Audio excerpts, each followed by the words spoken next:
It was a late afternoon on a dull summer day until my surprise came. I've always thought about what it would be like if this ever happened, but yet I wasn't at all prepared when it did.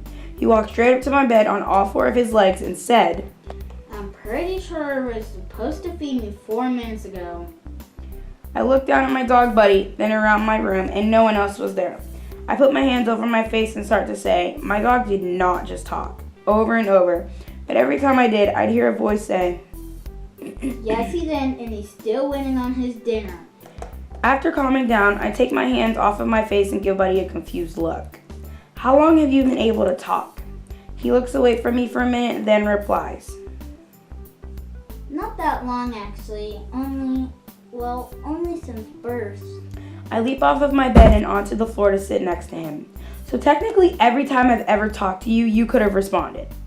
Instead of saying sorry, or even trying to make me feel better, he looks at me and does a dog sigh. I only feel the need to speak when something is important, and even if your conversations were important to you, they would have only mattered to me if they had involved food.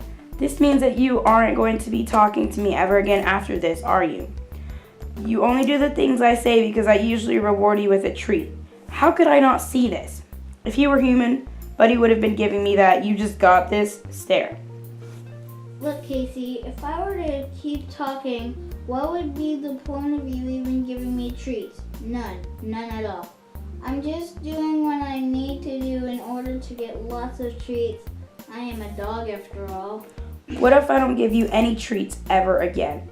He growls at me and pulls his lips back so I can see his teeth. Okay, I'll continue to give you treats, but I'm gonna need you to talk to me at least once in a while.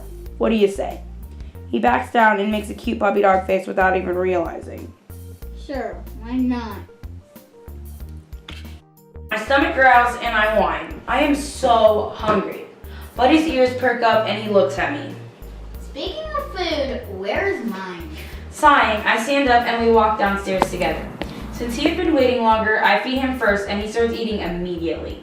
I make myself a sandwich and sit down next to him while he's eating. He finishes before me but waits until I am done anyways. Once I am finished, Buddy says, "Thank you." so I give him a warm smile and make sure to say, "You're welcome," right after. Buddy and I became much closer after that. He did keep his promise, but he fulfilled it more than I thought he would. But hey, I'm not complaining. One day when Buddy and I were going for a walk, I looked down at him and say, "I'm really glad you don't like to wait for your food, because if you did, I wouldn't have ever known that you could talk." He looks up at me and gives me his best dog smile.